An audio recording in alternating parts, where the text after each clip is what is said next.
योजना आहे. दादांनी सांगितलं आपण या योजनेमध्ये सगळ्या अटी शर्ती काढून टाकल्या आहेत. काही काळजी करायचं कारण नाही. माध्यमांना देखील सांगू इच्छितो की आपणही लक्षात घ्या, कुठल्याही अटी शर्ती आता याच्यामध्ये नाहीत. कारण आमच्या समोर प्रश्न आले, ते जेन्युइन प्रश्न होते की या ठिकाणी समजा रहिवासी दाखला तर बाबा मध्य प्रदेशातनं किंवा दुसऱ्या भागातनं कर्नाटकातनं त्या ठिकाणी 15 वर्षापूर्वी लग्न होऊन एक भगिनी इकडे आली आहे, पण आता तिचा रहिवासी दाखलाच नाहीये, तर काय करायचं?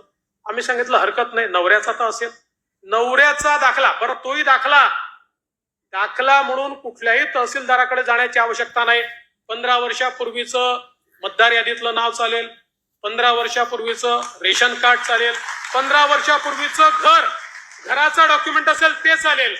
कुठलंही 15 वर्षापूर्वीचं डॉक्युमेंट असेल तर ते डॉक्युमेंट त्या ठिकाणी नवऱ्याच्या डॉक्युमेंटवर, पत्नीला किंवा वडिलांच्या डॉक्युमेंटवर मुलीला त्या ठिकाणी योजना मिळणार आहे. त्यानंतर उत्पन्नाच्या दाखल्याकरता कोणालाही रांग लावायची आवश्यकता नाही. कारण ज्यांच्याकडे पिवळे आणि केशरी रेशन कार्ड आहे अशा सगळ्यांना त्या ठिकाणी ही योजना लागू करण्यात आलेली आहे. त्यामुळे ते कार्डच त्यांचा उत्पन्नाचा दाखला समजला जाईल. मग कोणीतरी सांगितलं कुटुंबाची व्याख्या काय? रेशन कार्ड ही कुटुंबाची व्याख्या आहे.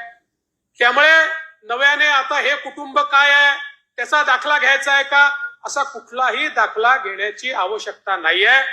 आणि याच्या व्यतिरिक्त ज्यांच्याकडे रेशन कार्डही नाही आहे त्यांनी सेल्फ सर्टिफिकेशन करायचं. स्वतः केवळ सेल्फ सर्टिफिकेशन केलं तरी देखील त्यांना ही योजना मिळणार आहे.